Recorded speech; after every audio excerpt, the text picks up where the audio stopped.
Welcome to Matters Financial and Geopolitical from a Frontier. I hope the week's gone well. Plenty to talk about. Political reflections. President Xi landed in Argentina in an effort to overanalyze the situation. I would say the choice of a light-colored blue tie signals non-confrontation. China wants the deal, says David Inglis. The Chinese are looking for a flaw from this meeting, said Dennis Wilder, a former senior director for Asia at the National Security Council under President George W. Bush. Xi has got to find a way to stop the bleeding here. He's trying to stop the spiraling down from getting any worse. The outcome of the dinner will be closely passed by investors and companies, looking for signs of whether the next step will be détente or more escalation. And the point is, you could see some big moves in the early hours on Monday morning, couldn't you? 9th of July, I wrote a piece about tariff wars and who might blink first. And I was referencing James Dean's Rebel Without a Cause and the Chicky challenge. A continued escalation of the trade war is the most likely outcome of the highly anticipated meeting at the Group of 20 summit in Argentina, said Goldman Sachs. I agree with them. Peter Navarro, Trump's hardline trade advisor, go listen to what he said. I linked it a few weeks ago. Will attend the meeting between the leaders, a US official said. And Hervé, who's currently in the Congo, said it's Navarrozilla. I thought about that, clever. 15th of October, I wrote about US Trade Representative Robert Lighthizer and Peter Navarro and said they've operated with surgical precision and have introduced an anti-dragon clause. Pentagon and MND confirmed passage of US-guided missile destroyer Euler through the Taiwan Strait. Taiwan's Ministry of National Defense has confirmed that on Wednesday, November 28th, 2 US military vessels proceeded southward from the island country's northeastern waters and passed through the Taiwan Strait. And the passage was later confirmed by the Pentagon. And this is why I was writing War is Coming.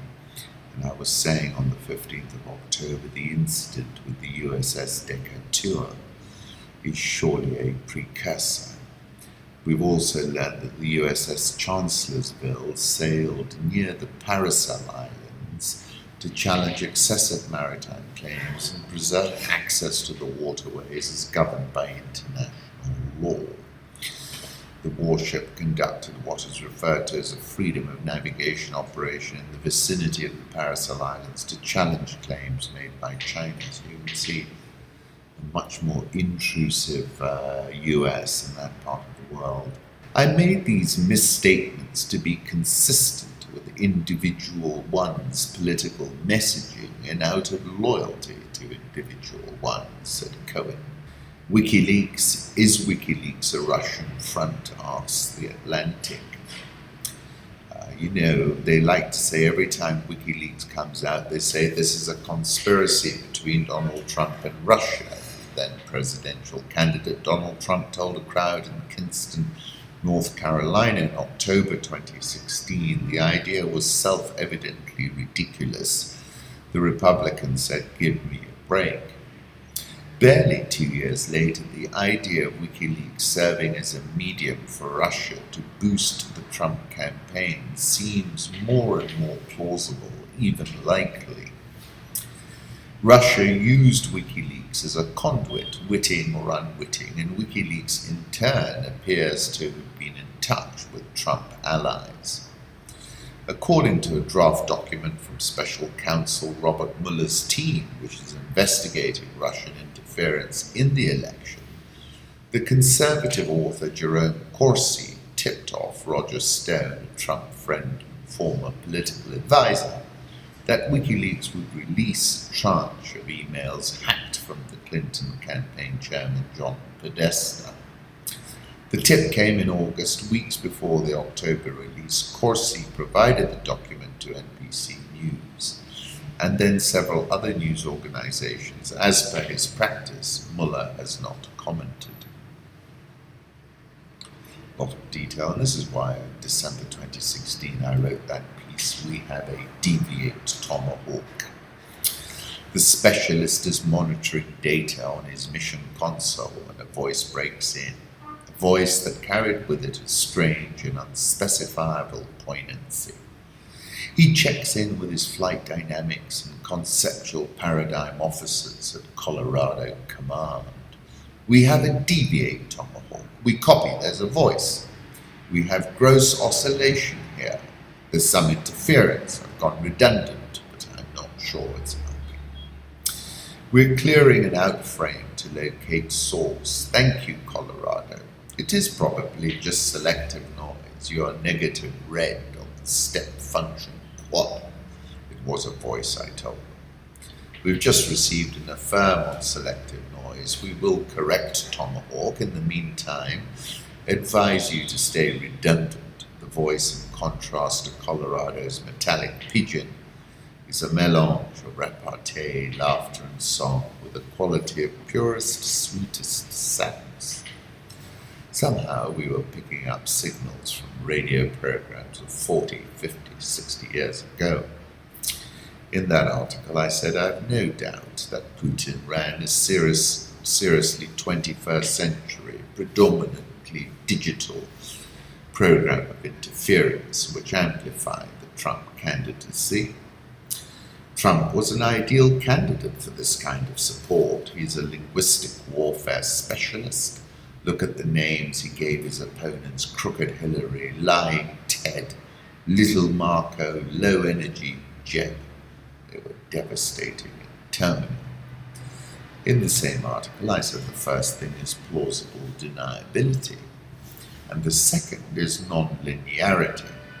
You have to learn how to navigate a linear system, the new 21st century digital ecosystem, in a non-linear way. And I think that non-linearity is being unwound now.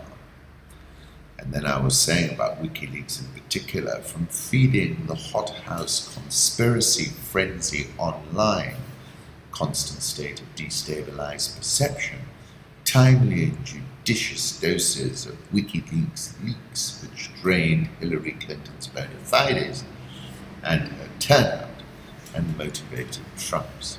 Enjoyed a wide-ranging, very productive discussion with Brazil's President Bolsonaro and his national security team.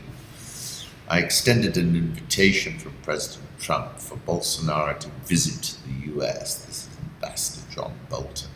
World-renowned photojournalist Liu Guang has been seized by Chinese authorities in the western region where Beijing has imprisoned 1 million members of an ethnic minority. Reuters investigates turning the desert into detention camps. United Nations panel has accused China of turning its far-flung western region of Xinjiang into something that resembled a massive internment camp, shrouded in secrecy, a no-right zone. It estimates that there could be as many as 1 million Muslims who have been detained there. Former detainees describe being tortured during interrogation, living in crowded cells, and being subjected to a brutal daily regimen of Communist Party indoctrination that drove some people to suicide. I was immediately struck by how many camps there were, how large and how quickly they're growing. In a matter of months, they're throwing up 5-story buildings longer than football fields, lined up in rows in the desert. And I wrote a few years ago that I saw the pivot to Asia as the encirclement of China, then the shrinking of its operating theatre, and then lighting the tinderbox that is the periphery. And I said then Xinjiang might well morph into China's Afghanistan.